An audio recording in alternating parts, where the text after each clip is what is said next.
अस्सलाम वालेकुम, सुबह बखैर, गुड मॉर्निंग। कैसे हैं आप लोग? ठीक ठाक हैं, राज़ी हैं? मेरी तमाम तर दुआएं आप तमाम तर लोगों के साथ, और साथ में सुबह अपने शो के आगाज़ से पहले ये दुआ भी करती हूँ कि अल्लाह पाक मेरे शो में कुछ ना कुछ चीज़ ऐसी ज़रूर हो कि लोगों को उससे मोटिवेशन मिले, और साथ में ऐसा मैं ज़रूर कुछ करूँ कि लोग एंटरटेन हों। क्योंकि इतनी टेंशनें हैं, लोगों को समझ में नहीं आती कि भाई ऐसा क्या करें कि थोड़ी देर के लिए भी आप टेंशनें भूल जाएं। तो इतना मैं ज़रूर कोशिश करती हूँ कि आप लोगों को 2 घंटे इतना एंटरटेन करूँ कि भूल जाएं आपके कितनी परेशानियाँ हैं। 2 घंटे ये सिर्फ आपके और मेरे होते हैं, आपके और मेरे दिल की बातों के होते हैं। नंबर आप नीचे देख रहे हैं, आप लोग हमें कॉल कर सकते हैं। अच्छा, आज एक मैं बहुत बड़ा सवाल आप तमाम तो लोगों से पूछने जा रही हूँ। वो सवाल ये है कि आप लोगों के नज़दीक कामयाब औरत कौन होती है? वो औरत जो कि अपना घर बहुत अच्छा मैनेज कर रही होती है, वो औरत जो कि अपने बच्चों को बहुत अच्छे तरीके से परवान चढ़ा रही होती है, वो औरत जिसको घर का किचन बड़ा अच्छा संभालना आता है, या वो औरत जो कि हर चीज़ को सही तरीके से मैनेज कर रही है और साथ में अपने ख्वाब जो हैं वो भी पूरे कर रही है। अब हमारे यहाँ यूजुअली पता क्या होता है, जब शादी हो जाती है ना, तो फिर आप कहते लो भाई बस मेरी तो जो ज़िंदगी थी वो पहले गुजर गई है, अब तो जो मेरा मियाँ चाहेगा, जो मेरा ससुराल चाहेगा, बस अब सिर्फ़ और सिर्फ मेरी फैमिली होगी और मैं होंगी। फिर आप भूल जाते कि हाँ, मैं कुछ बनना चाहती थी, मेरे कुछ ख्वाब थे जो अधूरे रह गए। फिर होता ये कि फिर जब आपके यहाँ औलाद हो जाती है, अल्लाह पाक आपको इतनी पहली नेमत से नवाजता है, तो फिर तो आप बिल्कुल आप कहते लो भाई बस अब तो मेरा सब कुछ इसी के लिए है, और जो मैं ज़िंदगी मेरे में अभी पोटेंशियल है ना करने का, ना मुझे वो भी नहीं करना क्योंकि बस अब ये मेरे पास आ गया है। और उसके बाद वो सारी ज़िंदगी जो है वो अपने बच्चों पे वक्फ कर देते, पर अपनी ज़िंदगी तो रहती नहीं है। लेकिन दूसरी तरफ हम ऐसी बाहिम्मत ख़वातीन को भी देखते हैं, ऐसे लोगों को भी देखते हैं कि जो कि ख़ुद जो ख्वाब देखते हैं उसको पूरा करते हैं, अपनी ज़िंदगी जीना नहीं छोड़ते। हमारे यहाँ पता है क्या होता है, ख़वातीन जीना छोड़ देती है अपनी ज़िंदगी। वो जीती हैं अपने मियाँ के लिए, अपने बच्चों के लिए, अपने घर के लिए, अपने बाप के लिए, अपने भाई के लिए, अपनी माँ के लिए, अपने ससुराल के लिए। वो अपने लिए नहीं जीती। आज मैं आपकी मुलाकात करवाने जा रही हूँ ऐसी 3 ख़वातीन से जिनसे आप लोग बहुत प्यार करते हैं, आप लोग उनको देखते हैं और आप लोग उनसे बड़े इंस्पायर्ड होते हैं। और उन लोगों की सबसे अच्छी बात है कि उन्होंने बड़े अच्छे तरीके से अपने घर और अपने काम को मैनेज किया। ये होती है कामयाबी कि जो आपके अपने ख्वाब होते हैं, आप उन ख्वाबों को भी चेज़ कर रहे हैं, उन पे भी काम कर रहे हैं, आपका अपना भी करियर है, अपनी भी एक पहचान है, और साथ में आप अपनी फैमिली लाइफ को भी बड़ा अच्छा लेके चल रही हैं। मेरे साथ इस वक्त मौजूद हैं सबिया हाशमी। अस्सलाम वालेकुम जी। सबिया जी कैसी हैं आप? ठीक ठाक हैं? वालेकुम अस्सलाम, अल्हम्दुलिल्लाह बिल्कुल ठीक। सबिया जी के साथ मेरे भी जैसी और भी ज़बरदस्त गेस्ट हैं वो आएंगी, मैं उनको भी साथ में गुफ्तगू में शामिल करती जाऊँगी। सबसे पहले तो सबिया जी आप मुझे बताएं, आपका बचपना कैसा था? मेरा बचपना शरीर तो नहीं कह सकती मैं शुरू से ही बड़ी सोबर और बड़े लिए दिए इस तरह से रही हूँ, लेकिन पढ़ाई में अच्छी रही, बहुत शरारतें इतनी की नहीं। और बाकी ये कि घर का भी कोई ऐसा शौक़ नहीं था, लेकिन जैसा कि तुमने अभी बताया कि शादी के बाद लड़कियां अपने आप को ख़त्म कर देती हैं बहुत सारी, तो मैंने ये समझा कि शादी के बाद मेरी ज़िंदगी शुरू हुई है कि जिसमें ख़ानदान भी है, जिसमें मैका भी है, ससुराल भी है, शौहर भी है, और फिर आहिस्ता आहिस्ता बच्चे भी हैं। हाँ, तो उन सब को लेकर फिर मुझे लगा कि अब मेरी ज़िंदगी शुरू हुई है। तो फिर वहाँ से समझो कि मैंने आगाज़ किया। और ये हकीकत है कि लड़कियों की जब शादियाँ हो जाती हैं तब उनको लगता है कि उनकी कोई जगह है, उनका कोई मकाम है, और फिर लगता है कि हमें कुछ करना है और हमें कुछ करके दिखाना है अपने बच्चों के लिए। अच्छा, ये मैंने देखा, मैं एक बार सानिया मिर्ज़ा के एक इंटरव्यू देख रही थी और उसमें लोग उससे हमेशा सवाल पूछते जब उसका बेटा नहीं हुआ था कि आप ज़िंदगी में सेटल कब होंगी, आप ज़िंदगी में सेटल कब होंगी? तो वो कहती थी कि क्या सेटल, मेरी जो इतनी मेरी अवार्ड्स हैं, जो मेरी इतनी अचीवमेंट है, क्या वो तब लोगों को नज़र आएगी सेटल तब जब मेरा बच्चा हो जाएगा, ओनली देन? तो हमारे यहाँ समहाउ ख़वातीन के लिए बात यही की जाती है कि जब उसकी शादी हो जाए पहले, और फिर जब उसका बच्चा हो जाए ना, ओनली देन वो सेटल्ड होती है। वो तब ज़िंदगी में जो उसका एम होता है ना, जो उसका मकसद है हयात को, वो डिलीवर करती है। तुमने सानिया मिर्ज़ा की मिसाल दी, उसने शादी से पहले भी बहुत कुछ किया, बड़ा नाम कमाया, तो वो तो कह सकती है कि हाँ मेरी ज़िंदगी शुरू से ही मतलब थी सेटल्ड। लेकिन हमारा ये कि लड़कियों के कौन नाम लेता है कि फ़लाँ लड़की, लेकिन एक शादी के बाद एक नाम हो जाता है, एक जिम्मेदारी हो जाती है। तो मैं ये समझती हूँ कि उस वक्त सही माने में जिम्मेदारियों को अगर पहचान लें, समझ लें, तो फिर आप एक कामयाब ज़िंदगी गुजार सकते हैं। तो बस मेरा यही था कि उससे पहले तो लाउबाली सी ज़िंदगी, कोई ऐसी ख़ास जिम्मेदारी भी नहीं, कॉलेज से आए, सो गए, उठे, टीवी देख लिया, बस ये जिम्मेदारियां थीं, कोई ख़ास नहीं थी। लेकिन शादी के बाद मुझे लगा कि मुझे अपने आप को बिल्कुल मैं इस टाइप की लड़की थी कि ना किचन जानती थी, ना सफाई जानती थी घर की, क्या कुछ नहीं। लेकिन शादी के बाद मैंने अपने आप को बहुत चेंज किया।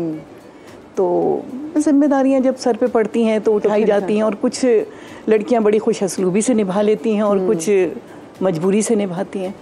लेकिन अल्लाह का बड़ा करम है कि मैंने बड़ी जिम्मेदारियों को अपनी खुश असलूबी से निभाया। अच्छा, आपको आई एम श्योर कि आपको आपके ससुराल में आपके हस्बैंड ने एक अच्छा माहौल दिया, तभी आपका जो आपने जो शुरुआत है, आपके जो शोबिस की करियर में जो शुरुआत है, वो आपकी शादी के बाद है, वो भी बच्चों के बाद। बच्चों के बाद। तो ये कैसे हुआ? इसमें मेरे शौहर का बहुत हाथ है। उन्होंने बहुत सपोर्ट किया, बहुत ज़्यादा। ससुराल का तो नहीं कहूँगी, ससुराल इतनी ज़्यादा मतलब फेवर में नहीं थी, लेकिन मेरे शौहर का बहुत हाथ है। वो कहते थे मैं तुम्हारे साथ हूँ तो तुम्हें फिक्र करने की ज़रूरत ही नहीं है। और जब मैटर करते हैं, जब बहुत ज़्यादा, फिर तो ये कि मुझे किसी का डर नहीं था। जब मेरा शौहर मेरे साथ है तो मुझे किसी से जवाब भी दे, जवाब से मुराद बदतमीजी नहीं, लेकिन हाँ, जब मेरा शौहर साथ है तो कोई उंगली उठा नहीं सकता।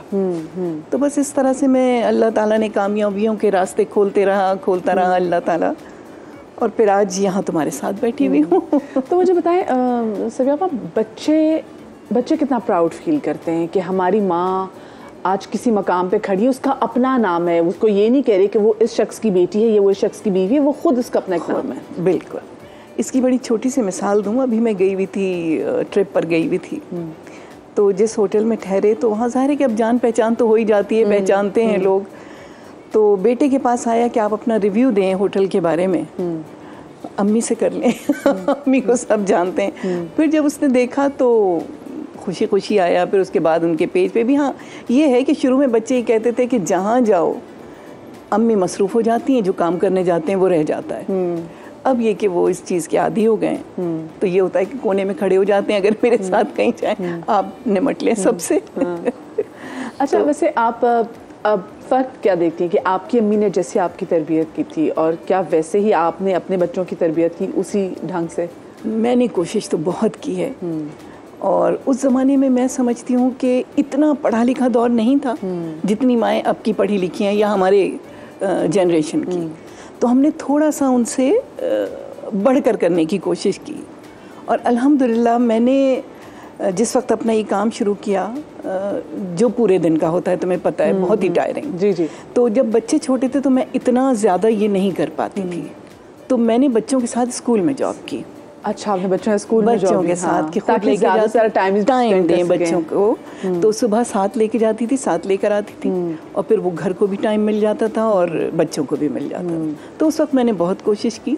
अच्छा, मेरे साथ भी सभी ये भी बताइएगा, लोग स्पेशली बहुत ज़्यादा देख रहे होते हैं, नोट कर रहे थे उस औरत को जो कि जॉब कर रही होती है, वो कहते हैं कि ये तो जॉब करिए, घर के संभालेगी, अच्छा अभी तो बाहर से काम करके आई है, तो घर का काम कौन करेगा?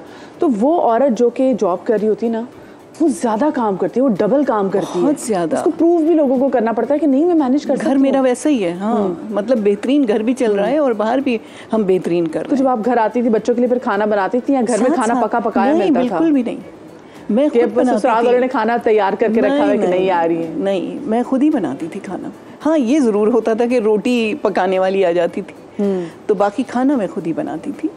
और बच्चों को अच्छा टाइम, शाम को उनको होमवर्क कराना, शाम को खेलने जाते थे, उनकी मतलब सारी जिम्मेदारी तो वो मैंने खुद ही उठाई और वक्त पे उठाई। और अल्हम्दुलिल्लाह कि बच्चों की तरबियत में भी अल्लाह का शुक्र है कि पीछे नहीं रही। ये देखें ना, ये माओं की कितनी बड़ी अकम्पलिशमेंट होती है। और समहाउ मैंने देखा है कि माओं के अंदर ना ये गिल्ट रहता है, अगर वो अपने कुछ ख्वाब थोड़े से जीने लग जाती है ना, तो साथ में फ़ौरन को ख्याल बच्चों का भी आ जाता है कि ऐसा तो नहीं कि बच्चे मेरे ख्वाब की वजह से निगलेक्ट हो रहे हैं। जैसे सबिहा आपा को आप देखते हैं कि सबिहा आपा जो हैं वो ड्रामास में माओं का किरदार भी अदा करती है। मैं ये वाली बात भी इनसे करूँगी कि जो रियल लाइफ की तो हम बात करें, लेकिन साथ में रियल लाइफ की जो है ना माँ बनना वो कैसा है और वो उनका एक्सपीरियंस कैसे, उनसे पूछेंगी। लेकिन एक और मैं भी पर्सनालिटी को दावत देने जा रही हूँ। आगाज़ तो इन्होंने किया एक ऐसे शो से जिसका आइडिया अभी भी मुझे लगता है कि कोई भी फॉलो नहीं करा। वो इतना ज़बरदस्त एक शो था कि जिसमें लोग तमाम तरह अपनी मुश्किलात को लेकर जाते थे और कोई भी ऐसी बात होती थी इनसे शेयर करते थे। हसीन ये इतनी थी कि जब उनको देखा तो उसके बाद फिर ये टेलीविज़न पे भी आ गई, फिर हमने ड्रामास में भी इनको देखा। और बहुत ही प्यारी एक्ट्रेस हैं, बहुत ही प्यारी हमारी स्टार है हिना बयाज साहिबा। अस्सलाम वालेकुम जी, कैसी हैं आप? ठीक ठाक हैं? अल्हम्दुलिल्लाह, आप कैसी हैं? अल्लाह का शुक्र। It's so good to have you in my show. Please. कैसी हैं? बिल्कुल ठीक। वहाँ हुई हैं? बिल्कुल। अच्छा, मैं ना अपने शो में से पूछ भी लेती हूँ क्योंकि चाहे मर्द हो या औरत सबको होता है कि जी हमारा ये वाला साइड मुझे हमारा ये वाला साइड नहीं, आपको नहीं पता चला अभी तक कि कौन सी? मुझे भी नहीं पता चला। मुझे पता भी नहीं चला और मैंने कभी जानने की कोई ख्वाहिश भी जाहिर नहीं की कि कौन सी साइड में। मुझे लगता है आप उसमें फंस जाते हैं बिल्कुल, जैसे कि अपना काम कर रहे हो। अच्छा ना, हम लोग पहले जो अपने सेगमेंट में बात कर रहे थे जरा बचपन के हवाले से, how was your childhood? Very privilege, very beautiful.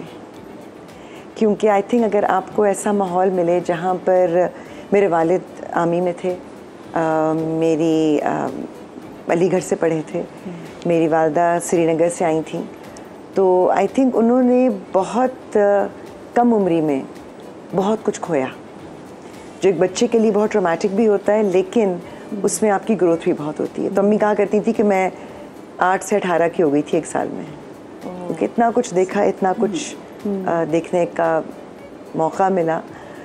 तो हमारी जो परवरिश हुई, हम 4 बहनें हैं माशाल्लाह, तो हमारी परवरिश ऐसे हुई थी कि थोड़े को ज़्यादा समझो। हम बड़े क़नात पसंद किस्म के लोग हैं और अल्लाह ताला का एहसान रहा कि एक खुशियों भरा माहौल मिला। लेकिन उस खुशियों भरे माहौल में आपने हमेशा ये जहन में रखना था कि अपने से आगे वाले को देखो अपनी एम्बिशन के लिए, लेकिन अपने से नीचे वाले को देखो ताकि तुम अपनी औकात में रहो। कितनी खूबसूरत बात है ये। आजकल के माँ बाप समहाउ जो है ना वो बताना भूल गए हैं, इसलिए we can not have our feet on the ground. जो आजकल के फ्लोटिंग, जी वी ऑल आर फ्लोटिंग। ये बच्चों को सिखाना बहुत ज़्यादा ज़रूरी है। अच्छा, आपका बहनों में कौन सा नंबर था? मैं सबसे छोटी हूँ। तो फिर तो आप बहुत लाडली होंगी। लाडली भी हूँ, लेकिन सबका स्लेव भी होता है ना, सबसे छोटा जो होता है। लेकिन फिर जब वो छोटा बड़ा होता है ना, वो सबकी माँ बन जाती है। वैसे छोटे फ़ायदा भी बड़ा उठाते हैं अपने छोटे होने का। बहुत फ़ायदा उठाते हैं। आज तक मेरी बहनें जब मुझे बात भी करती हैं तो वो पारू जान, मेरी गुड़िया, मैं कहती हूँ भाई मैं बहुत बड़ी हो चुकी हूँ, अब ये ना कहा करें। लेकिन ये है कि समहाउ जो मेरा ख्याल है छोटा बच्चा होता है ना, वो शायद माँ बाप के साथ सबसे आखिर में रह जाता है और वो बड़ों को भी देख रहा होता है, तो वो बड़े जल्दी बड़ा हो जाता है। और एक वक्त आता है कि मुझे अपने इर्द गिर्द भी लगता है, महसूस होता है कि जो सबसे छोटा होता है वो एक तरह से becomes like the head of the family. वो पेरेंट्स का भी ख्याल रख रहा होता है जो एक सर्टेन एज तक आ चुके होते हैं, और बड़े बहन भाइयों को भी एक तरह से उससे वो कनेक्शन मिल रहा होता है। क्योंकि like my sisters tell me के तुमसे बात करते हुए लगता है कि अच्छा अम्मी अगर होती तो अम्मी ये कहती, क्योंकि शायद मैंने बहुत वक्त उनके साथ गुजारा। So it's a very interesting, बड़ा अच्छा आपके साथ का बॉन्ड था। अच्छा, मुझे बताएं, जैसे मैं आपके इंटरव्यू में भी कह रही थी कि आपने एक ऐसा ज़बरदस्त शो किया हुआ है कि जिसका आइडिया हम अभी भी हम नहीं देखते कहीं कि कोई वैसा भी शो कर रहा हो, और वो इतना ज़बरदस्त शो था कि जिसमें मेंटल हेल्थ, जिस पे आज भी लोग बात करने पे कतराते हैं, क्योंकि एक्सेप्टेंस है ना कि मेंटल हेल्थ भी मैटर करती है। तो आपने उस टाइम पे इसकी बात की है। So how was it? I think I was very conscious as a child. वही वाली बात कि बचपन में my mother was a real philanthropist, तो वो बहबूद एसोसिएशन की भी फाउंडर मेंबर्स में से थी। वो अपनी उन्होंने जवानी में राना लियाकत अली खान साहिबा के साथ भी काम किया हुआ था, फरअपवा, काशाना अतफाल के साथ, ईदी साहब के साथ। तो आई थिंक वो चीज़ बचपन से हमें मिली थी कि जितनी भी माशरती आपके इश्यूज होते हैं उन सब का ताल्लुक कहीं ना कहीं आपके जहन से होता है, आपके बचपन से होता है। बचपन में जो आपका जहन जिस तरह से उसको शेप किया जाता है या जो उसके एक्सपीरियंसेस होते हैं वो आगे जाके ज़िंदगी में भी आपको मुतासिर करते हैं। आई थिंक वो कॉन्शियसनेस थी जिसकी वजह से मैंने कभी उसको लाइटली नहीं लिया। मैंने कभी ये नहीं कहा कि कोई पागल है, क्योंकि हमारे होता है ना पागल है, ना समझ है, शादी कर दो ठीक हो जाएंगे, ऐसे नहीं होता भाई। ना ही झाड़ फूंक से होता है कि आपने झाड़ू से पिटवा दिया तो उसका जिन निकल जाएगा। बिल्कुल बिल्कुल। ये भी जिस्म का एक हिस्सा है और इस हिस्से को हम नहीं समझते, इस्तेमाल भी बहुत कम करते हैं। बिल्कुल सही बात की। और वो कहते हैं ना कि जैसे अगर आपको दिल के आर्जे में मुब्तला है तो आप कार्डियोलॉजिस्ट के पास जाते हैं, तो अगर आपका दिमाग का मसला है तो खुदा के लिए ये भी बहुत तकलीफ दह मसला होता है। इसके लिए भी आपको दिमाग के डॉक्टर के पास जाना, जो जिनमें न्यूरोलॉजिस्ट की बात नहीं कर रही, मैं बात कर रही हूँ साइकेट्रिस्ट की, साइकोलॉजिस्ट की, नफ्सियाती काउंसलिंग, इतना कुछ है। बट एटलीस्ट सोचे तो सही कि आपको बहुत सारी बीमारियों से निकलना कैसे है। आज के शो में हम बड़ी दिल की बातें करने वाली हैं और बड़े अचीवमेंट्स की बातें भी करेंगे, क्योंकि आज मेरे साथ 3 अकम्पलिश्ड वुमेन हैं। सबिया जी मौजूद हैं, हिना जी मौजूद हैं, और जो हमारी तीसरी गेस्ट हैं मैं उनको दावत देने जा रही हूँ। पाकिस्तानी ड्रामा इंडस्ट्री से उनका बहुत देर बाद ताल्लुक़, बड़ी ज़बरदस्त एक्ट्रेस और बड़े कमाल तरीके से ख़ुद को कैरी करती हैं और हमें उनसे बहुत ज़्यादा प्यार भी है। और मेरे लिए सबसे मज़ेदार बात है कि वो मेरे लाहौर से मेरे लाहौर से हैं। तो मैं दावत देने जा रही हूँ हिना मुमताज़ साहिबा को, निदा मुमताज़ साहिबा को। अस्सलाम वालेकुम निदा जी। कैसी हैं आप? ठीक ठाक है। मैं ना अपने दिमाग में गई थी, मैंने कहा मैं ना ये मुझे लग रहा है मैं कुछ आज मैं मिक्स करने वाली हूँ। And I did it so जी। तो और वो मैं सोची थी ये नहीं मदिया करना, और मैंने कर वो ही दिया। अक्सर ऐसा होता है, मेरी टीम मुझे कहती है मदिया जी ये नहीं करना, मैंने कहा हाँ ठीक है, और वही कर दिया। अच्छा, मैं अपने नाम से बहुत डर रही थी कि तुम सबिया की जगह सबा कहोगी। नहीं। वैसे मेरे लिए इतनी मौत है, मुझे लगता है कि उस दिन मुझे अपने आप को 5, 6, 10 चुपेड़े और पता नहीं कितनी जूतियां मारनी चाहिए अगर मैं नाम के साथ मसला कर दूं, because I feel really bad. हाँ, मैं तो सामने खड़े होती, मैं कहती अच्छा इनका नाम क्या है। अच्छा, आप लोगों के साथ तो ये बहुत होता होगा कि आप लोगों से जब ऐसे कोई लोग मिलने आते होंगे, आप लोग किसी मॉल में जाते होंगे, लोग आपको देख के स्माइल करते होंगे, तो आप भी परेशान हो जाते होंगे कि अच्छा हमको सच में जानते हैं, हमारे फैन है। सबसे ज़्यादा कंफ्यूजिंग ये होता है, एक खातून मुझे मिली एक्चुअली किसी पब्लिक स्पेस से, और वहीं इतने प्यारे ना क्या, अच्छा वो फर्स्ट नेम से बुला रही है, फिर उन्होंने कहा अम्मी कैसी हैं, कि जी अल्हम्दुलिल्लाह ठीक है, बहनें कैसी, मैं करी अल्लाह ये कौन है। बात है पता चला वो मुझे नहीं जानती थी, मैं उन्हें नहीं जानती थी, मगर वो बाय डिफॉल्ट उन्होंने अम्मी को भी देखा हुआ था, मैं अम्मी का इंटरव्यू भी मैंने किया हुआ था, तो वो सबको इस तरह बात करनी थी, सबको जानती है। तो निदा जी, अब तो आप लोगों को समझ आ गई होगी निदा जी कि आप लोगों के घरों के अंदर, क्योंकि इनकी फैमिली का पार्ट है, तो लोग आपको मिलेंगे ही ऐसे, वो फिर हर एक को जानते होंगे कि बच्चे कितने हैं, अच्छा बाकी घर में सब ठीक ठाक चल रहा है। सोशल मीडिया ने लोगों को सब कुछ बता दिया है। मैं कम अवॉइड करती हूँ, मैं अपने अंदर की चीज़ें बाहर नहीं निकालती घर की, मुझे अच्छा नहीं लगता, क्योंकि जो चीज़ें आपकी पर्सनल है ना वो पर्सनल रहनी चाहिए, क्यों हम हर एक को बताएं। एग्जैक्टली नहीं, मुझे नहीं पसंद है, तो मैं तो बड़ा अवॉइड करती हूँ। इसलिए बहुत से लोग मुझे इंस्टा पे कहते हैं आप अपने बच्चों के बारे में बताएं, आपके हस्बैंड हैं कि नहीं है, मैंने कहा मेरा मियाँ है। अच्छा, ये मैंने बात देखी, जो हमारे पुराने स्टार्स हैं वो एक हर जगह पे में नज़र नहीं आते थे। आजकल तो है ना कि हम हर चीज़ अपनी सोशल मीडिया पे डाल रहे हैं, एक तो वो भी डाल रहे हैं, इंस्टा पे भी डाले, फिर हर एक ने यूट्यूब के चैनल भी बना लिए, तो सबको सब पता है कि किसके घर में आज गोभी पकी थी, क्या पका था। लेकिन जो हमारे पुराने जितने भी आर्टिस्ट हैं उन्होंने सब चीज़ों को ऐसे रखा कि हमारी क्यूरियोसिटी बढ़ा दी। नहीं, उसकी एक वजह और भी थी, वो ये कि वो इतने कम ड्रामास होते थे कि वो बड़े मतलब एक ही आ रहा है ड्रामा, तो वो इतना ज़्यादा वो निकलते नहीं थे, निकलते भी थे तो इतना हमें मिलते नहीं थे। नहीं, एक्चुअली वो हम लोग पर्सनली मसलन मैं अपने बच्चों की कभी मैंने बहुत पिक्चर्स नहीं लगाती हूँ, मुझे ना एक अजीब सा वहम है, आई डोंट नो बात लोगों को पता नहीं लोगों को वो नजर का वहम तो नहीं आपको। हाँ वैसे ये मुझे बिल्कुल पसंद नहीं है कि क्यों मैं अपने बच्चों को लोगों को दिखाऊं। अल्लाह उन्हें ज़िंदगी दे, उनके बच्चों को भी ज़िंदगी दे, लेकिन ठीक है यार, वो जहाँ है। मैं आपको बताऊँ, एक आपकी सेंस ऑफ प्राइवेसी होती है। कुछ चीज़ें तो हैं, जाहिर है लोग आपको पहचानते हैं, प्यार भी करते हैं, इज्जत भी देते हैं, it's very nice of them. लेकिन जैसे एक टाइम पे माय हस्बैंड वाज अनवेल, तो मुझे लोगों ने इतना कहा कि आपने बताया नहीं, तो मैंने कहा ये मैं क्यों बताती। It's got nothing to do with my work. मेरा सोशल मीडिया की प्रेजेंस मेरे काम से रिलेटेड होती है, लेकिन आई थिंक लोगों को भी एक आदत पड़ गई, क्योंकि लोग अपनी वो छींक भी मारते हैं तो वो इंस्टाग्राम पे आ जाता है। बिल्कुल सही बात तो वो खुद आई थिंक कुछ मुझे एक छोटी सी ब्रेक लेनी है, ब्रेक से जब वापस आएंगे तो जितनी भी खवातीन हैं, जितने भी लोग हैं, वो आज का शो जरूर देखें, क्योंकि आज के शो में आपको बहुत ही मजेदार जिंदगी और कामयाब जिंदगी गुजारने के टिप्स मिलेंगे छोटी सी ब्रेक के बाद।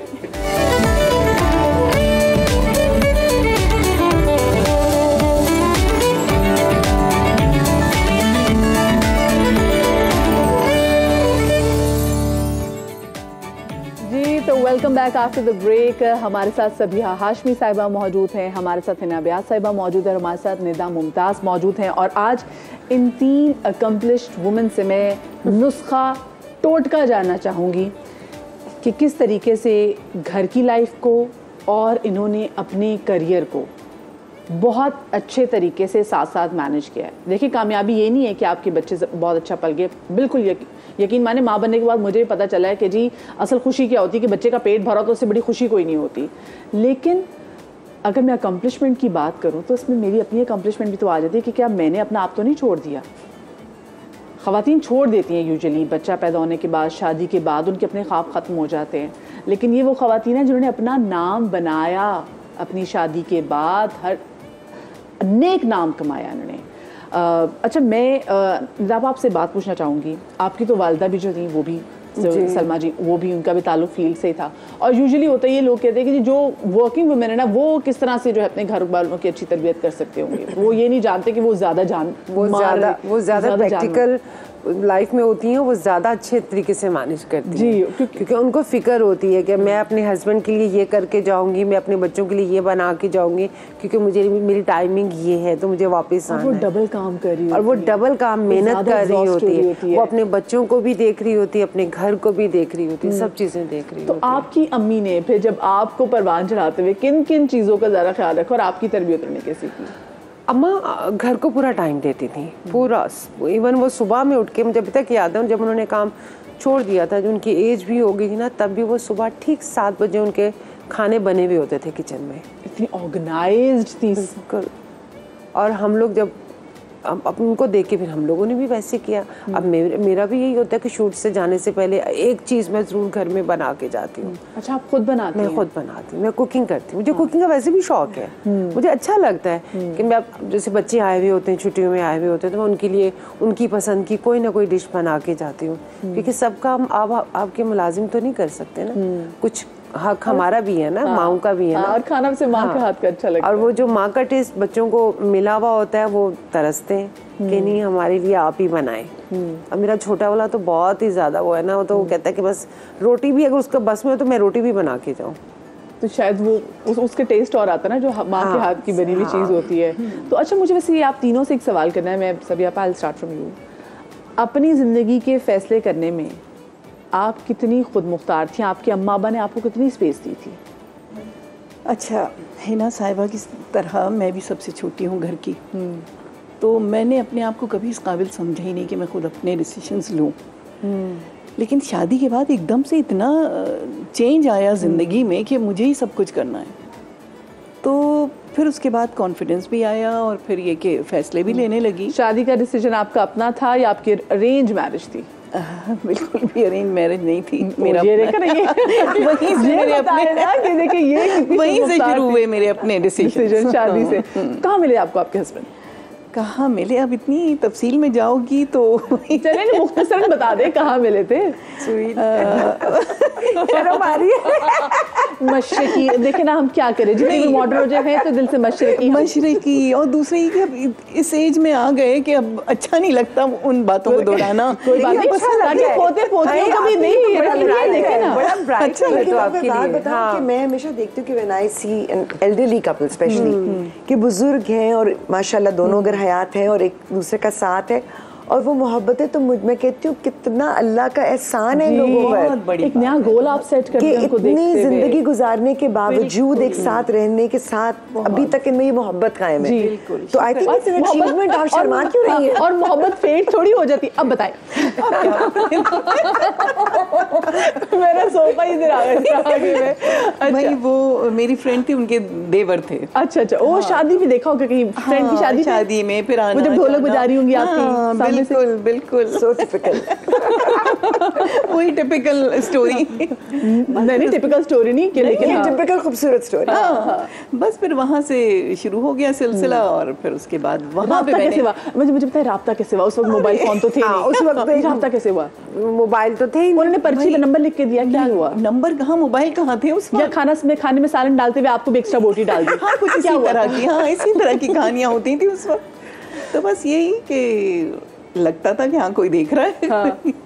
और उसके बाद ये कि क्या जब आपकी नजरें मिली कहाँ जाना है मैंने, आप शादी करके आपने बच्चे पैदा कर लिए, मैं कहाँ जाऊँ भी ना पूछो मैं तो मजा है। देखिए आप जो शर्मा रहे हैं मुझे बड़ा अच्छा लग रहा है, आपके आगे पोता पोती जो है ना वो कहेंगे देखिए कितनी अच्छी बात है कि हमारी दादी उस वक्त भी उन्होंने अपना डिसीजन जिंदगी का खुद लिया, वो पसंद करेंगे।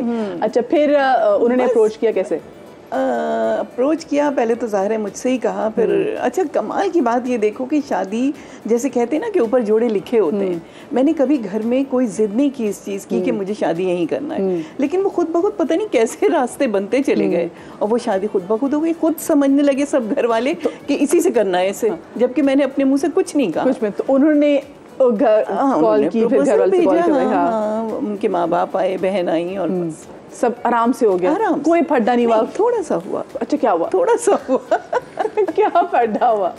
फड्डा क्या हुआ मतलब थोड़ा सा हमारे घर में ये था कि ये ससुराल वाले ये समझते थे कि थोड़े से ये खुले जहन के, वो लोग इतने नहीं थे, तो बस ये थोड़ी सी वो थी कि ये एडजस्ट करेगी इस घर में आके, लड़की थोड़ी मॉडर्न है। हाँ, ये बस ये थोड़ा सा था, लेकिन अल्हम्दुलिल्लाह मुझे कोई मुश्किल नहीं। हाँ तो लेकिन आपकी मियां ने स्टाइल नहीं कि नहीं मैंने तो यही शादी करनी है, हाँ, एक कुड़ी चाहिए। बिल्कुल बिल्कुल, और मैंने उनकी हर ख्वाहिश पे बिल्कुल सर झुकाया कि उनको ये शर्मिंदगी ना हो घर में कि वो कुछ कर नहीं सकती यहाँ पे। मैंने बताया ना कि उसके बाद मुझे एहसास हुआ कि मेरे ऊपर बड़ी जिम्मेदारी है। हाँ। सबसे पहले शौहर की कि उनकी बात जो है वो नीचे ना, हाँ उनकी बात नीचे ना, हाँ, कि वो नहीं करेगी, नहीं एडजस्ट करेगी, लेकिन फिर मैंने उसी तरह से, और अम्मी से छुपाती थी क्योंकि अम्मी के घर में खाना पकाने वाले भी माशाल्लाह 5-5 नौकर घर में, और यहाँ पे कि सिर्फ औरतों को करना है सारे काम। अम्मी से छुपाती थी कि अम्मी को तकलीफ ना हो हाँ। कि वो पराठे बना रही है तो रोटियां बना रही है, तो इस चीज़ को छुपा के मैंने बहुत आराम से मैनेज किया सब कुछ। वो ना कि जब मोहब्बत होती है ना तो फिर आप सही बिल्कुल सही, आप बहुत सारी चीज़ें करना सीख लेते हैं क्योंकि आपको मोहब्बत का जो मान है ना, हाँ, किसी चीज़ की फिर तकलीफ का एहसास नहीं होता।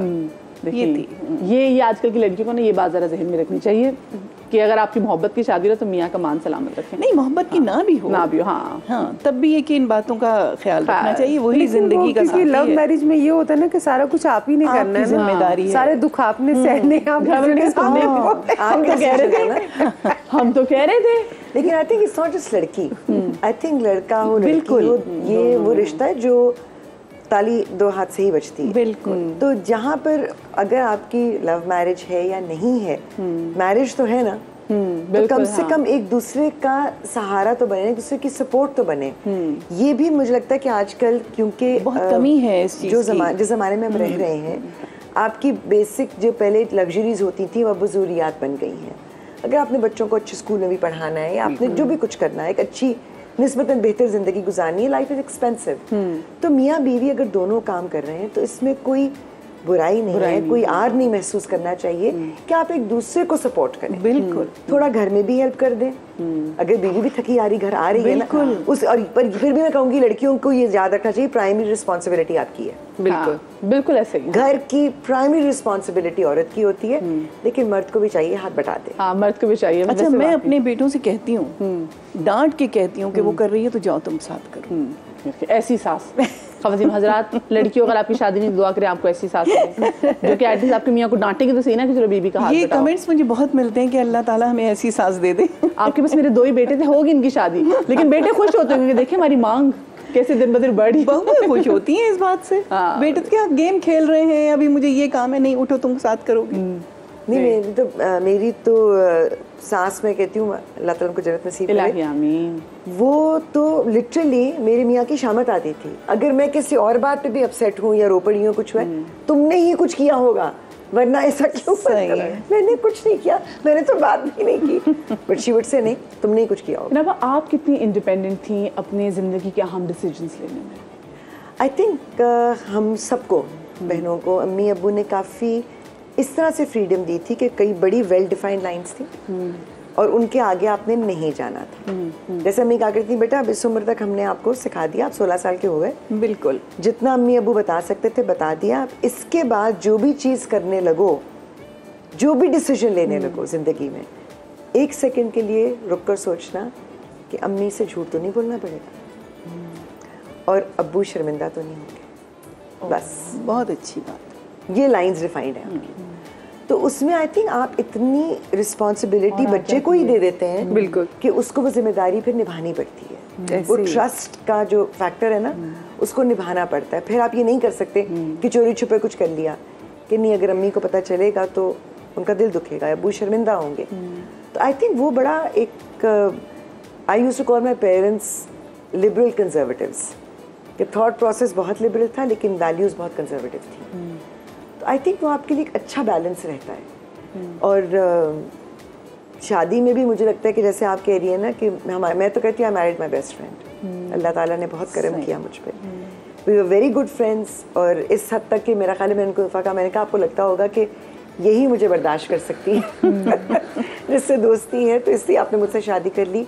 लेकिन एक पॉइंट वो भी था कि मेरे अम्मी अब्बू मेरी बहनें कह रही थी कर लो ना, हाँ कर दो ना, क्या प्रॉब्लम है तुम्हें। So it I guess it was a love marriage.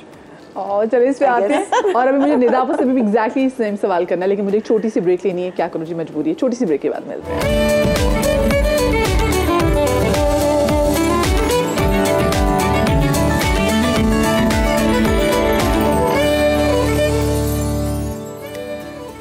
तो welcome back after the break. और बड़े मज़े की बातें चल रही हैं ब्रेक के दौरान भी, क्योंकि समहाउ हमारी ब्रेक्स भी इतनी लंबी होती है कि हमें अच्छा एक मौका मिल जाता है बातचीत करने का। और ब्रेक पे जाने से पहले मैं ये सवाल पूछी थी कि कितनी खुद मुख्तार, इंडिपेंडेंट अपनी ज़िंदगी के फ़ैसले लेने में।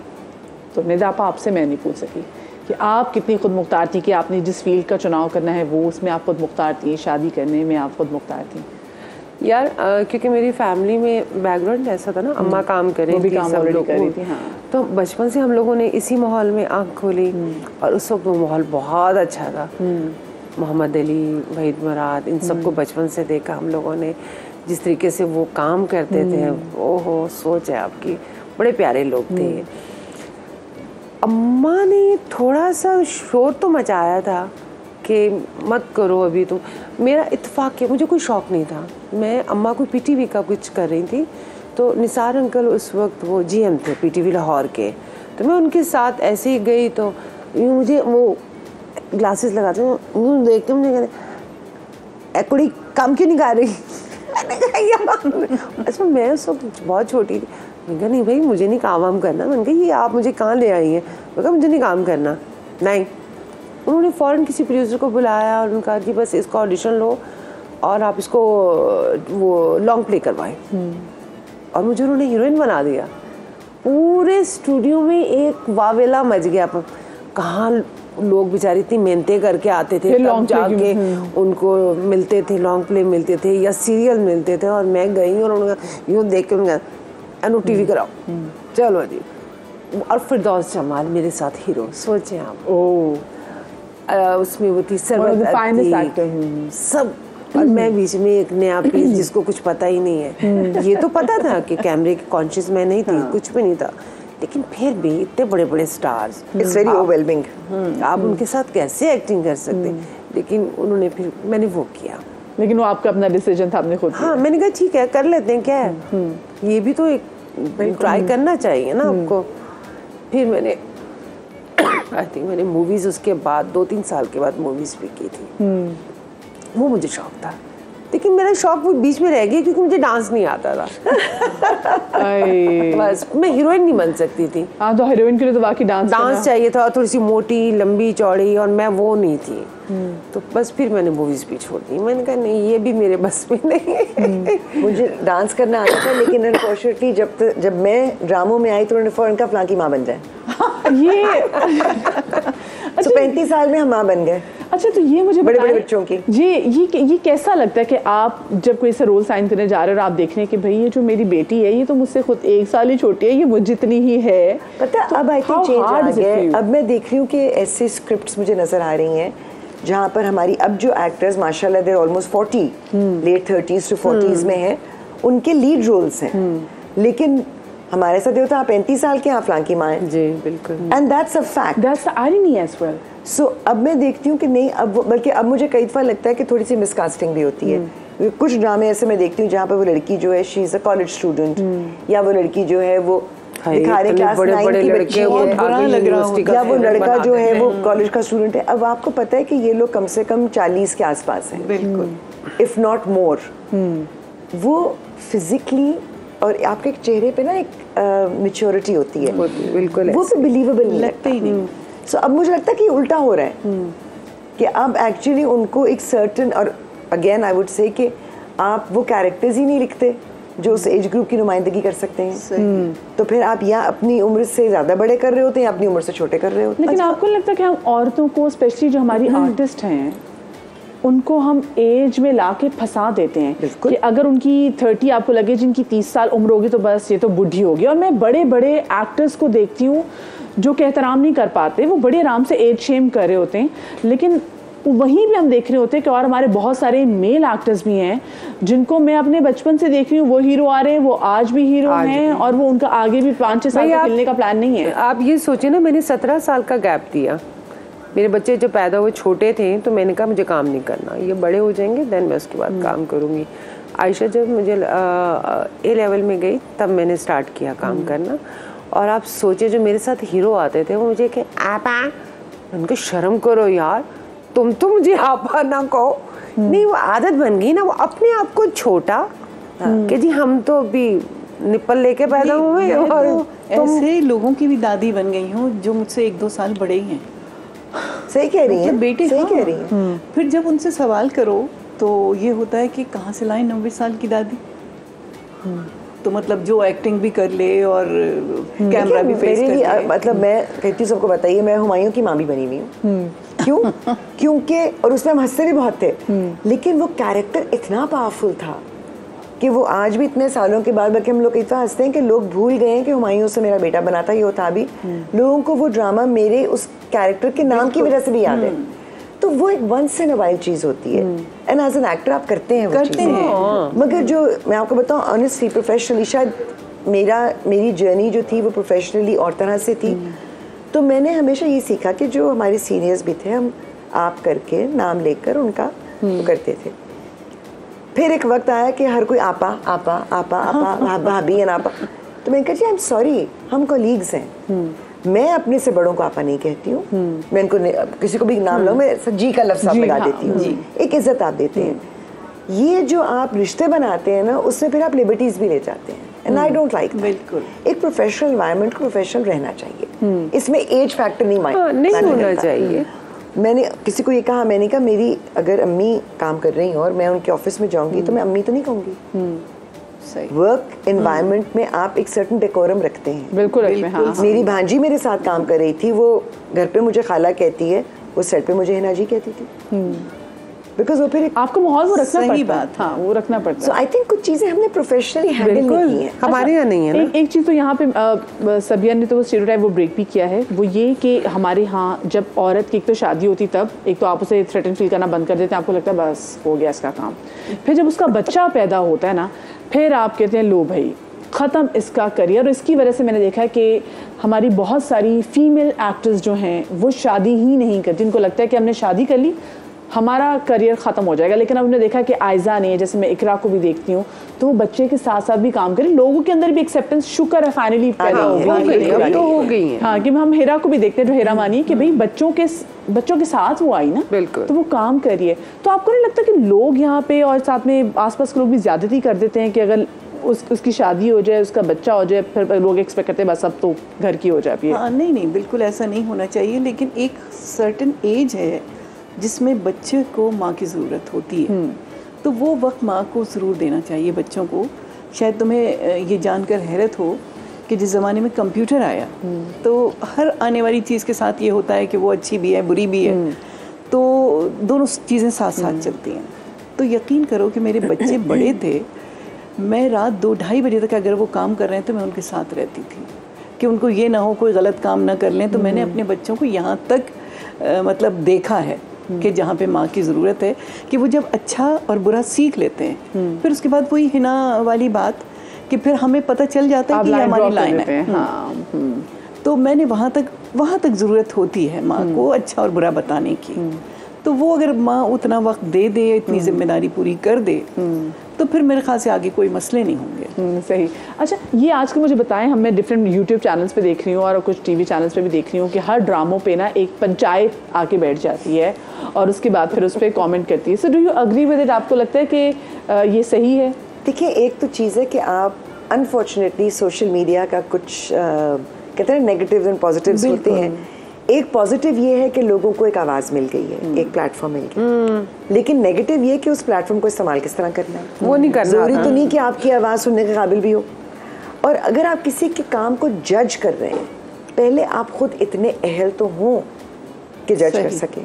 अगर आप एक ड्रामा बनाते हैं, फिर पहले आप इतने अहल तो हों कि आप वैसा ड्रामा बना सकें तो किसी और का आपको क्रिटिसाइज़ करें। कुछ चीज़ें जनरल होती हैं, ज़ाहिर है व्यूअर्स का एक फीडबैक या उनकी जो रिएक्शंस हैं वो बहुत इंपॉर्टेंट होते हैं, क्योंकि at the end of the day अगर आप ड्रामा बना रहे हैं तो आप उन्हीं के लिए बना रहे हैं ना, अपनी ऑडियंस के लिए। लेकिन वो ऑडियंस अगर आपकी ज़ातियात पर उतर आए और आपकी अगर कंटेंट जो है, जैसे मैंने अपने शो में फेस करती थी, सेंसिटिव कंटेंट होता था, रियल लाइफ सिचुएशंस होती थी, आप उनको संभाल कर आगे लेकर आते हैं और प्रेजेंट करते हैं। मगर जाहिर है आपकी प्रेजेंटेशन में आपकी भी एक रिस्पॉन्सिबिलिटी होती है। जी। आपने अगर एक चीज़ के बारे में बात करनी है और उसको दिखाना है तो it's not what you are saying but how you are saying it. तो थोड़ा सा सटल तरीके से भी आप उसको सेंसिटिवली दिखा सकते हैं। हाँ। लेकिन मुझे लगता है कि अब लोगों के पास ना वो भी कहते हैं 15 सेकंड्स ऑफ फेम, वायरल होने का ये भी तरीका है कि मैं अगर किसी को क्रिटिसाइज करूंगी या मैं इनके बारे में कोई बुरी बात करूंगी या इनके काम को क्रिटिक करूंगी तो वो इनके साथ साथ मुझे भी शोहरत मिलेगी। बिल्कुल ऐसे ही। किसी शो पर बैठ के अगर आज मैं निदा मुमताज़ की बुराई कर देती हूँ तो आप देखें कैसे यूं वायरल होगा। लेकिन अगर मैं इनकी तारीफ करूंगी, हाँ, अनहर्ड जाएगा, वो इट विल गो अनहर्ड, बिल्कुल वो रिपीट नहीं होगी। आई थिंक बहुत ज़्यादा जो ये आजकल पैनल्स बैठ जाते हैं ना, इनको भी सोचना चाहिए कि आप किसी के काम को क्रिटिक करें, जज करें, ठीक है, लेकिन आप जज, ज्यूरी, एग्जीक्यूशनर नहीं बन सकते। That has to stop. Nida, आपका इस पे क्या है स्टांस? कि डू यू अग्री कि जो ये पंचायत बैठती है? मैं तो कहती हूँ जो पंचायत इतने कमेंट्स पे, इनसे कहें आए हम एक सीन करके दिखा दें, क्योंकि हम नॉर्मल लोगों में से नहीं हैं। आप मुझे बताएं, अगर हम दिन में 10 से 12 सीन करते हैं और वो 2-2, 3-3 पेज का होता है, हमें उसको रीड करके फ़ौरन उसको डिलीवर करना होता है और हर सीन का मूड अलग होता है। एग्जैक्टली। किसी में रोना है, किसी में हंसना है, और सीक्वेंस भी नहीं है, टाइमलाइन भी नहीं है। हर अगर एक अवेलेबिलिटी ऑफ द एक्टर्स पे, हाँ, डिफरेंट एपिसोड के सीन है, तो आम लोग नहीं कर सकते। आप कैसे किसी को बुरा कह सकते हैं? आपने क्लाइमैक्स का सीन करना है जो शायद 25वें एपिसोड में है और आप अपनी शूट के तीसरे दिन वो कर रहे हैं। आपको अपने आप को मेंटली पहुंचाना पड़ता है। आप वो समझ भी नहीं पाते। कहती हूँ आप वो फीलिंग्स हमें ला के दिखा दें। हाँ, वो पीटी वाला टाइम भी ना कि सुकून से तसल्ली से एक आराम से ड्रामा बन रहा है, तो फिर एक्टर वो रूप एक्चुअली उस कैरेक्टर में चला जाता है। अभी भी आप जाते हैं, आप जाते हैं और आपको अपने आप को वहाँ ले जाना पड़ता है, वहाँ से निकालना पड़ता है, फिर वापस लेकर जाना पड़ता है। नहीं, बाज़ वक्त हम वो सीन कर लेते हैं, फिर ये एहसास होता है ये तो हमने ऐसा नहीं किया, जो हम बाद में देखा हमने कि इसको यूँ होना चाहिए था। तो वो ये चीज़ बहुत गलत है कि या तो सिलसिले से हो रहा हो तो वो मूड भी बन जाता है, वो पॉसिबल नहीं होता। हाँ, वो पॉसिबल नहीं है। डेट पे डिपेंड करता है ना, उसकी डेट एक्टर की प्लानिंग की मिलती है। चलो जी अब ये सीन निकाल लो, अब ये निकाल लो, मसला होता है। लेकिन मैं कहती हूँ उस मूड को आपने कैरी कैसे करना है, तो हम तो आम लोगों में से है ही नहीं। और अब ये भी देखें ना कि आप जो काम कर रहे हैं उसमें एक तरह का एस्केप भी है। मुझे उस चीज़ ने हेल्प किया कि जब मुझे लग रहा था कि मैं आई एम गोइंग डाउन, तो मैं रोज़ाना जा रही हूँ और मैं वहाँ जाकर हिना तो नहीं हूँ ना, मैं कोई और हूँ, तो मैं एक और कैरेक्टर में हूँ। मेरी अपनी रियलिटी थोड़ी देर के लिए मैंने छोड़ दी। बिल्कुल ऐसे। लेकिन आप सोचें कि वो कितना मुश्किल भी है अपनी रियलिटी को छोड़ना। बिल्कुल। सो क्रिटिसाइज करना आसान है, करके दिखाएं तो बात बनती है। अच्छा, ये ड्रामास वाले और चैनल्स वाले इस क्रिटिसिज्म को सीरियस भी लेते हैं? नहीं, मेरे नहीं ख्याल। नहीं, कोई अल्लाह फर्क नहीं ना ले, कोई फर्क नहीं, हमारा काम और मुश्किल हो जाएगा। नहीं आती, वो कहते हैं ना ज़बान खल्क को नकारा है खुदा समझो। बल्कि अगर आप किसी की बुराई कर रहे हो, वो हिट हो जाए, वायरल हो जाए, तो उसको ड्रामा अच्छा मिल जाएगा, हमें बुरा मिल जाएगा। ये भी होता है। और ये भी होता है कि आप कई दफ़ा किसी ड्रामे की ना तारीफ हो रही होती है, ना उसको कुछ खातिर में नहीं ला रहे होते, और वो ड्रामा लोगों में इतना मकबूल हो जाता है। बिल्कुल ऐसे। सो इवेंचुअली ऑडियंस डिसाइड करती है कि क्या हिट और क्या मिस है। अच्छा, क्योंकि बहुत सारे, आई एम श्योर आपके बहुत सारे ऐसे प्लेज होते होंगे कि आपने कि प्ले तो बहुत अच्छा था लेकिन अवाम उसको वैसे नहीं लेती है, और कुछ ड्रामाज ऐसे होते हैं जिस पे आप कहते हैं कि नहीं हाँ ये नॉर्मल जाएगा लेकिन वो ज़्यादा अच्छा, बहुत अच्छा चला जाता है, क्योंकि ऐसा बहुत होता है।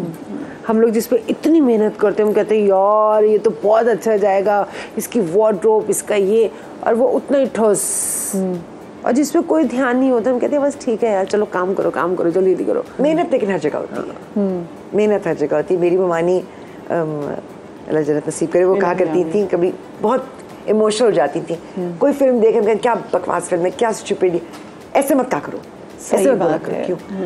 इतनी मेहनत करते हैं वो लोग, सब मेहनत करते हैं। अब वो तुम्हें अच्छा लगे या बुरा लगे, उन्होंने मेहनत की। अच्छा, अब रियलाइज होता है कि वो ऐसी, वही मैं कह रही हूँ कि ये अंदाजा अब हुआ कि मेहनत कितनी है उसमें, और कोई एक जुमला कह के उसको चैनल पलट देता है कि वो बेकार है। अच्छा, आपको लगता है कि आजकल के जो ड्रामा बन रहे हैं ये हकीकत के बहुत करीब हैं? ये एग्जैक्टली वही हो रहा है जो रियल लाइफ में भी हो रहा है? हाँ, हालांकि इस पे आवाज़ बहुत उठती है कि ऐसा गलत दिखा रहे हैं और ऐसा होता नहीं है, लेकिन ऐसा हो रहा है, ऐसा होता है। Yes and no. बहुत सारी चीज़ें जो माशरे में, देखिए जो राइटर्स लिखते हैं या जो ड्रामे बनते हैं, ज़ाहिर है वो राइटर्स भी सिर्फ उनकी दिमाग की इख्तरा तो नहीं होती ना, उन्होंने भी ज़िंदगी में कुछ देखा होता है। हम जब कैरेक्टर्स प्ले करते हैं, हमने अपने इर्द गिर्द इस तरह के कैरेक्टर्स देखे होते हैं, तो बहुत सारी चीज़ें डेफिनेटली माशरे में होती हैं। लिटरेचर हो, अदब हो, फाइन आर्ट्स हो, फ़नून लतीफ़ा हो, वो हमेशा माशरे की अक्कासी करता है। बिल्कुल। तो ड्रामा भी वही चीज़ करता है। अब वो एक कड़वी दवाई आपको खानी पड़ती है कई दफ़ा, और वही वाली बात है कि you can't have good without the bad. सही, वो नेगेटिव दिखाना पड़ता है। और मैं बताऊँ, नेगेटिव कैरेक्टर से बड़ा मार्जिन होता है, बड़ा मजा आता है। लेकिन मेरी शक्ल को वो चीज़ ही नहीं जो मुझे नेगेटिव मिले। मुझे मेरे एक डायरेक्टर रिसेंटली कहा, और वो हंस भी रहते, कहने लगे कि मुझे एक चीज़ की ऐसे इत्मीनान भी है कि आपका इतना नेगेटिव कैरेक्टर है मगर आपके चेहरे पे वो नहीं आ रहा, आपका चेहरा सॉफ्ट रह रहा है ना। मैंने कहा चले फिर लोग कंफ्यूज रहेंगे, मजा आएगा। अच्छा, जैसे वो ताहिरा अवास्ती साहिबा थी ना, तो उनको गरीब औरत का कैरेक्टर नहीं देते थे कि जिन्हें आप नहीं लगती हैं, आप शहाना लगती थी। बिल्कुल खूबसूरत, वो शहाना लगती थी, हसीन औरत। सो आपको लगता है कुछ जगहों पे यहाँ पे भी हो जाता है कि नहीं दिल कर रहा है कि मैंने करना है, मैंने नेगेटिव करना है, नहीं जी आप रोती भी ज्यादा अच्छी लगती है। मेरे साथ होता है ना, मैंने अभी 2 सीरियल किए नेगेटिव, तो बाज़ लोगों ने कहा कि नहीं आप पे नहीं सूट करता, बाज़ ने कहा कि नहीं बहुत अच्छा लग रहा है, बहुत अच्छा लग रहा है। लेकिन मैं कहती हूँ कि नेगेटिव में ज़रूरी नहीं होता कि आपको आंखें फाड़ के देखना है, आपको लाउड बोलना है, या आपको हैवी ज्वेलरी पहननी है, हैवी कपड़े पहने। आप अंडर रह के भी अपनी टोन से भी तो नेगेटिव कर सकते हैं ना। और डिपेंड करता है कैरेक्टर किस माहौल, आप वो कैरेक्टर तो लगे ना, लगे। तो जैसे मुस्तफा कुरैशी साहब हैं, वो नेगेटिव कैरेक्टर करते थे, अपनी टोन से तो फेमस थे वो। बिल्कुल। कहाँ सुल्तान राय साहब की आवाज बोल के और कहाँ उनकी आवाज, आपने बताना है कि जी आप नेगेटिव रोल कर रही हैं। आप शुरू में कह रही थी कि कौन सी साइड अच्छी है या कौन सी नहीं, तो मैं आपसे ये कहती कि शायद मैं उसके बारे में इतनी कॉन्शियस नहीं हूँ, क्योंकि मुझे लगता है स्पेशली एज एन एक्टर आपने एक कैरेक्टर परफॉर्म करना है ना, अब वो बिलीवेबल होना चाहिए। मैं इकबाल अंसारी साहब को बहुत दुआएं भी देती हूँ, और I give him credit for the fact उन्होंने मुझे बड़े चैलेंजेस दिए। उन्होंने मुझसे वो कैरेक्टर्स करवाए जो दुनिया मुझसे एक्सपेक्ट ही नहीं कर सकती थी कि मैं ये कर भी सकती हूँ, मैं खुद नहीं मुझे लगता था मैं नहीं कर सकूँगी। बट उसमें जो चीज़ उन्होंने मुझे कही वो मुझे आज तक याद है कि आप जब एक किरदार निभा रहे होते हैं ना, तो 50% of the believability is appearance. बिल्कुल बिल्कुल। तो अगर मैंने अभी एक कैरेक्टर किया रिसेंट, अभी वो ड्रामा ऑन एयर है जन्नत से आगे, तो उसमें बाकायदगी से वो 5 जोड़े हैं, और वो 5 जोड़े कई बार धुले इससे पहले कि मैं पहनूं, क्योंकि वो पुराने लगने चाहिए, वो नए लगने। सही। देखिए ये भी प्रॉपर होता है कि आपने किस तरीके से आप डिटेल्स पे कैसे जा रहे हो, उतना मैटर करता है। मैं एक छोटी सी ब्रेक के बाद वापस आ रही हूँ, कहीं मत जाइएगा।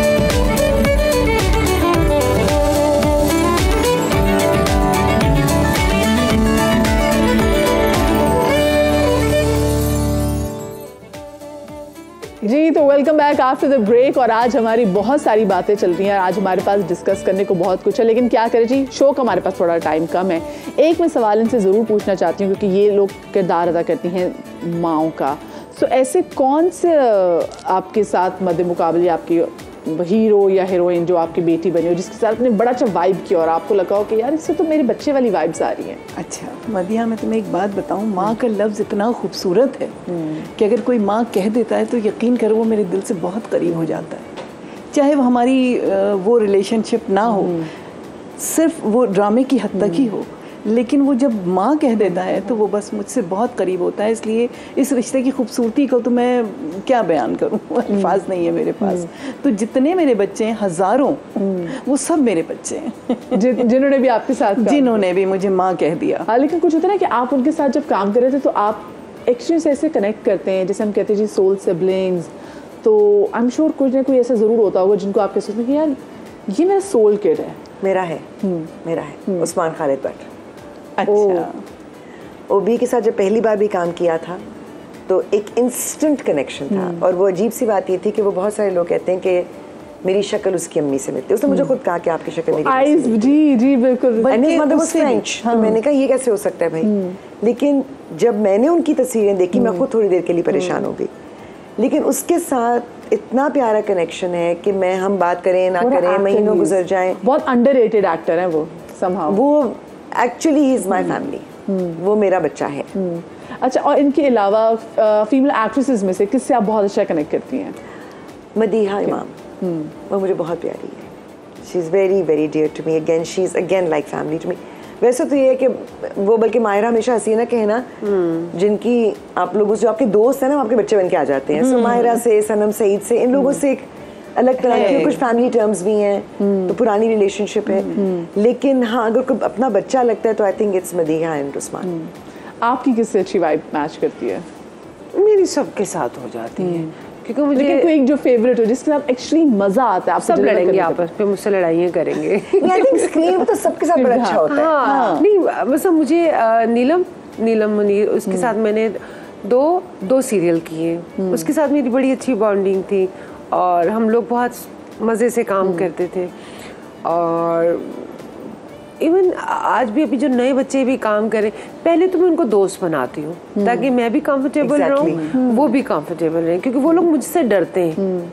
शायद वो मेरे शक्ल देख के पता नहीं कुछ लिखा हुआ है, जब वो एंटर होते हैं तो बड़े सीरियस होते हैं। फिर थोड़ी देर जब मैं थोड़ी सा उनसे फ्रैंकली होती हूँ तो फिर वो उसके बाद कहते हैं हाय हम तो आपसे बहुत डर रहे थे। मैंने कहा नहीं डरो नहीं, हमने काम इकट्ठे करना है, कोई मसला नहीं है। तो माशाल्लाह सभी अच्छे हैं। अच्छा, आई थिंक मेरी भी सेट पे बच्चों से दोस्ती बहुत होती है, बहुत ज्यादा। And you become like a confident. वो आपसे मशवरे भी ले रहे होते हैं अपनी। इवन वार्डरोब, अभी उसे हम शूट करते तो आगा मुस्तफा अपनी वो कि है ना जी, ये पहनूं या ये पहनूं, इसके साथ ये पहनूं, ये भी हो रहा होता है। लेकिन वो जो है ना कि ऑफ कैमरा ऑफ सेट काम करें या ना करें, वो एक दो लोग होते हैं, दैट्स समथिंग स्पेशल। वो आप उसको सिर्फ ड्रामे की हद तक नहीं देख सकते। अच्छा, बाज़ बच्चे इस हद तक वो शेयर करते हैं अपनी बातें बहुत पर्सनल, तो वो भी बड़ा अच्छा लगता है कि एक रिश्ता बन जाता है, क्योंकि आप उनको खुद कंफर्टेबल करती हो ना, क्योंकि आप उनके साथ काम करना है। वो बिल्कुल हमें माँ समझे या हम उनको अपना बच्चा समझे। अच्छा, मेरे अपने बच्चे छोटे हैं तो मुझे लगता है कि हाँ, ये अगर बेटा कोई बना तो मैं कहती हूँ हाँ ठीक है यार, ये मेरा बेटा ही है। क्योंकि आपके बच्चे जरा दूर भी होते हैं। हाँ, तो मुझे अच्छा लगता है। बच्चियाँ अब जो नए बच्चे आए वो बहुत अच्छे हैं, इवन हमारे पुराने भी बहुत अच्छे हैं, और बड़ी इज्जत, बहुत रिस्पेक्ट करते हैं आपकी। वो बेचारे बहुत डरे से आते हैं, सहमे से कि पता नहीं हम सीनियर उनको खा जाएंगे। तो फिर मैं उनको, लेकिन अच्छी बात है कि रिस्पेक्ट करते हैं। बिल्कुल। और ये मेरे ख्याल से ये जो डर है, ये रिस्पेक्ट वाला ही डर होता है कि कहीं आपसे ऐसी बात ना हो जो नाराज ना हो जाए। उनको लगता है कि क्योंकि अगेन आई फील, जैसे मुझे रिसेंटली किसी ने कहा कि क्योंकि वही वाली बात कि हम जैसे लोग शायद सोशल मीडिया पे अपने आप को इतना उजागर नहीं करते, तो they don't know what to expect. तो वो थोड़े से घबराए हुए होते हैं, थोड़े इंटिमिडेटेड होते हैं। मेरी तो शक्ल पे लिखा हुआ है ना, एक करख्त औरत। अच्छा, मुझे तो मेरे साथ ये हुआ है कि मुझे लोगों ने सेट पे कहा कि आपके आने से पहले, चाहे वो मेकअप आर्टिस्ट हो चाहे वो एक्टर्स हो, कि हमें इतना डराया गया था कि हिना बायात आ रही है, अब ध्यान से रहना भी।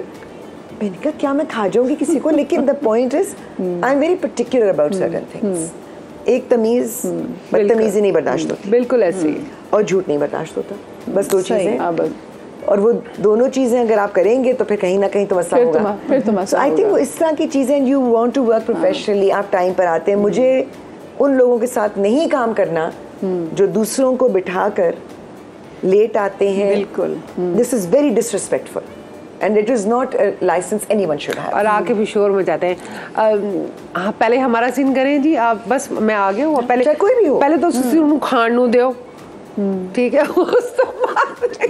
नाश्ता नहीं किया, अरे आप दोपहर को 12 बजे एक बजे आए, नाश्ता क्यों नहीं करके आए? खाना दियो, हाँ, फिर सीन दियो, पहले फिर मेरा गड्डी गड्डी दियो। तुसी जाओ जी पहाड़ी च, पहले मेरा होगा क्योंकि मैं आ गया हूँ, मैं आ गई या मैं आ गया। सो फिर जब ऐसी कोई सिचुएशन होती है तो फिर जो आप लोग जो सुबह टाइम पे गए होते हैं, फिर आप लोग- फिर मेरे अंदर की हिना ख्वाजा बायात निकलती है, फिर तो दिल करता है कि या फिर तो निकलती इसका है ना, फिर गला वो होता दबा। है अच्छा इनके साथ नहीं गड़बड़ करना। एक किसी एक्टर के बारे में तो इतना मजे का था, उन्होंने कहा कि जितने दिन आपके साथ सीन्स थे वो टाइम पर आती थी, टाइम पर जाती थी, जब आपका काम खत्म हुआ उसके बाद वो पकड़ना मुश्किल हो गया। उन्होंने कहा हम आपका नेक्स्ट टाइम रोल बढ़ा रहे हैं, हम आपके जो है ना मैंने शुक्र किया मेरा इतना ही काम था। अच्छा, जब ऐसा होता है तो मेरे अंदर से कवि खान निकलते हैं कि मैंने जो टाइम दिया हुआ है मैं अपने वक्त पे चली जाऊंगी। अब कोई जल्दी आए, चाहे कोई देर से आए, आधा सीन रह गया हो या एक सीन रह गया हो, मुझे अपने वक्त पे जाना है, मैं अपने वक्त पर आई थी, इसलिए मैं खामोश बैठी रहती हूँ कि जिसको आना है आए, काम करना है करे। लेकिन अब वो जमाने खत्म हो गए ना, अब खामोश रहने का मिलते कि जी आपकी तो कोई वो है ही नहीं, Value आप नहीं है। बैठी नहीं है, क्या है? आप जब तक कुछ अपना इनपुट नहीं देंगी ना तो ये लोग सीधे नहीं होते। अच्छा, ये बात समहाउ में देखे, जब तक आप बताएंगे नहीं ना बताएंगे। आप कौन है, तब तक लोग आपको सीरियसली क्योंकि पता है Seriously होता लेते। ये कि वो जिसको मतलब वो जो पिसने के लिए तैयार होता है ना उसको ही पीसा जाता फिर है। वो सारी और जिंदगी वो ये पिसते बहुत रहेंगे गलत ना। हो जाता है। वो फिर गलत हो जाता है। कुछ लोगों को मैंने कहा देखिए आप हक बात पे तो खड़े हो ना, गलत बात ना करें, खुद भी नाजायज बात ना करें, लेकिन हक बात पे खड़े हो। कई दफा मुझे एडी से बहुत तरस आता है, वो बेचारे मजबूर हो जाते हैं, मैं कहती अच्छा तुम्हारी खातिर 1 घंटा और दे देती हूँ, लेकिन रोज रोज अगर आप करेंगे ना then they will take you for granted. बस वो आधा घंटा या 1 घंटा और जो होता है ना वो मुझसे बर्दाश्त नहीं होता, वहाँ पे बस सही है, फिर जो नहीं करनी वो नहीं करनी। अपने अपने रूल्स अपने रूल्स होने रूल्स चाहिए। आप बनाएंगी वो अपना तो जो जिंदगी में टाइम है कामयाब वो मैं होंगी। पूरा दूंगी, तुम्हें काम करना है करो। अच्छा, मुझे बताएं आप हाउ स्पिरिचुअल आर यू, कितना आप स्पिरिचुअल हैं और कितने आपको आपकी स्पिरिचुअलिटी ने हेल्प किया लाइफ में बहुत सारे बड़े गमों आई से थिंक निकलने एट में? सम लेवल सभी स्पिरिचुअल होते हैं, हर किसी का अपना एक कनेक्शन होता है ना, बिल्कुल। क्योंकि जिसने पैदा किया है वो कहीं ना कहीं हमारे अंदर बसता है, और आप कितना उस चीज़ को पकड़ कर आगे चल सकते हैं ये आपके अपने ऊपर है। सो आई थिंक आप वो लेवल कोई बैरोमीटर ऐसा बना नहीं कि आप कह सके कौन ज़्यादा स्पिरिचुअल है, बिल्कुल। But I know that I'll quote something my mother used to say, and I think अब वो मैं अपने ऊपर भी अप्लाई करती हूँ। तो अम्मी कहती थी कि whenever I felt कि my back is to the wall और अब कोई रास्ता नहीं है, तो अल्लाह ने उसी दीवार में मेरे लिए दरवाज़ा खोला है। ऐसे ही होता है, बिल्कुल। और अब मुझे फील होता है कि वाकई वो जो हम कहते हैं ना इन्ना माल उसरे युसरा, हर तकलीफ के साथ अल्लाह आपको आसानी साथ देता है, बेशक। वो तकलीफ के बाद नहीं देता है, वो तकलीफ के साथ साथ आसानी। और तकलीफ भी उतनी ही देता है जो इंसान बर्दाश्त कर सके। बिल्कुल। भाई मैं तो कहती हूँ बर्दाश्त ना दे। लेकिन अल्लाह मियां ने ना औरत को बहुत मजबूत बनाया है। सबसे ज्यादा मर्द से ज्यादा मजबूत और मर्द बहादुर। फिर बैठ जाता है, खामोश हो जाता है, औरत फिर हर रोज एक नया हौसला लेकर खड़ी होती है, चाहे वो अपनी मियाँ के लिए हो, चाहे वो अपने बच्चों के लिए हो, चाहे उसके अपने लिए हो, लेकिन हर रोज उसके लिए एक नया दिन होता है। लेकिन मैंने ऐसे मर्द भी देखे हैं जो अपने घर की औरतों के लिए बहुत सतून की तरह खड़े होते हैं। अच्छा Hina, when your husband passed away, जो उनकी डेथ हुई थी, आपको आपकी स्पिरिचुअलिटी में बाहर आने में, क्योंकि आपने जैसे कहा ना you married your best friend, so एक जब शरीक हाथ चला जाता है तो कितना आपको स्पिरिचुअलिटी ने हेल्प किया उससे बाहर निकलने में? मैं आपको बताऊं, उनकी 1.25 साल डायग्नोसिस से लेकर टिल ही पास्ड अवे, मैं उस 1 साल को बोनस समझती हूँ, क्योंकि विद पैनक्रियाटिक कैंसर 3-4 महीने का प्रोग्नोसिस अमूमन डॉक्टर्स देते हैं, तो क्योंकि वो 1 साल जो मैं कहती हूँ बोनस में मिला हमें, बहुत वक्त भी एक साथ हमने गुजारा, मैं वही कह रही थी that he was always so positive and always so strong, और वो मेरे लिए था कि मैं कमज़ोर ना पड़ूं। और मुझे अभी भी लगता है कि शायद अगर वो इतने स्ट्रॉन्ग और पॉजिटिव ना होते तो मैं बहुत पहले क्रम्बल कर चुकी हूँ। But the last thing that he said to me, I will never forget, जो फजर के वक्त उन्होंने मुझे कहा था, बिकॉज ही वाज स्टिल अल्हम्दुलिल्लाह अल्लाह took him when he was still able to walk and talk and बड़ी नेमत है, बहुत नेमत है। उस तरह बेड रिडन नहीं हुए, तो उन्होंने मुझे कहा कि I am not afraid any more, I am not afraid for my self and I am not afraid for you, क्योंकि अल्लाह है ना। That's the last thing he said to me.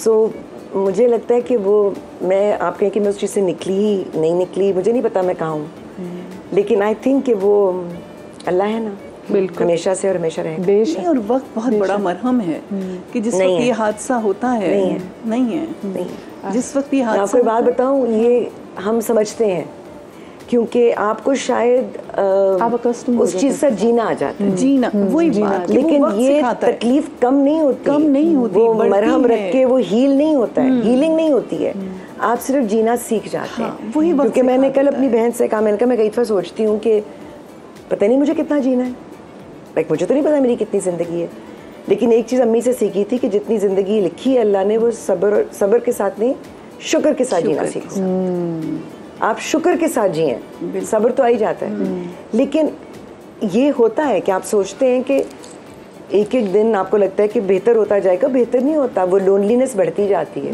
बिल्कुल वो तकलीफ बढ़ती जाती है। मैं हूँ स्वीट नहीं, अल्लाह ताला ने मुझे बहुत प्यारे रिश्ते दिए, मैं आपको बता नहीं सकती कि जितनी मोहब्बत, जितनी दुआएं, मैं उन नेमलेस फेसलेस लोगों का शुक्रिया कहना चाहती हूँ जो मुझे डीएम्स करते हैं और कहते हैं कि हमने आपके मियाँ के लिए रोज़े रसूल पे जाकर नफल पढ़े हैं, हमने उनके लिए उम्रा किया है, हमने, मैं कहती हूँ आप कौन लोग हैं? सही बात है, बट ये मैं कहती हूँ ये मेरा कमाल नहीं है, ये अल्लाह का एहसान है, और शायद उस शख्स की अपनी स्पिरिचुअलिटी है और नेक नियति है, because he was in love with Medina, he was one of those people, और अल्लाह ने ऐसा करम किया कि ही उनकी आखिरी आरामगाह जो है वो हज़रत अब्दुल्ला शाह गाज़ी के मज़ार पे है। अच्छा, माशाअल्लाह। सो मुझे नहीं पता कैसे हुआ, कभी ना इसके बारे में बात की ना सोचा, लेकिन अब स्पिरिचुअलिटी की बात कर रही हैं तो मैं उससे मुझे ख्याल आया कि ये इतना पर्सनल कनेक्ट है कि कोई नहीं बता सकता कि इसका क्या कनेक्शन है। ऐसे ही हम, लेकिन वो सबके लिए है। हम कहते हैं ना जी फलाना आदमी ऐसा था, ये फलानी औरत, अल्लाह ने उसको इतनी अच्छी जगह दे देता है, और वो और हम सोच भी नहीं सकते, दिखाता है उन लोगों को जो हम कहते हैं ना कि वो ऐसा है, वो ऐसा कौन कितना बुरा है, वो अल्लाह उन्हीं लोगों को दिखाता है। अल्लाह ताला हमें दुनिया में दिखाता है कि देखो ये है। मेरे साथ इतनी प्यारी आज ख़वातीन मौजूद हैं और उनसे इतनी बातें other than the real life हो सकती है, लेकिन टाइम इतना मुख्तसर है। महीना जी, आपने कहा ना लोनलेस, हम सब आपके साथ है, अल्लाह पाक आपको बहुत प्यारी ज़िंदगी दे। Thank you so much Saviya ji आपका, thank you so much Hina ji आपका, निदा जी आपका बहुत ज़्यादा शुक्रिया। आप लोग अपना बहुत सारा ख्याल रखिएगा, शाद रहिए, आबाद रहिए, अल्लाह पाक आपको औलाद के गम से महफूज रखें। अल्लाह हाफ़िज़।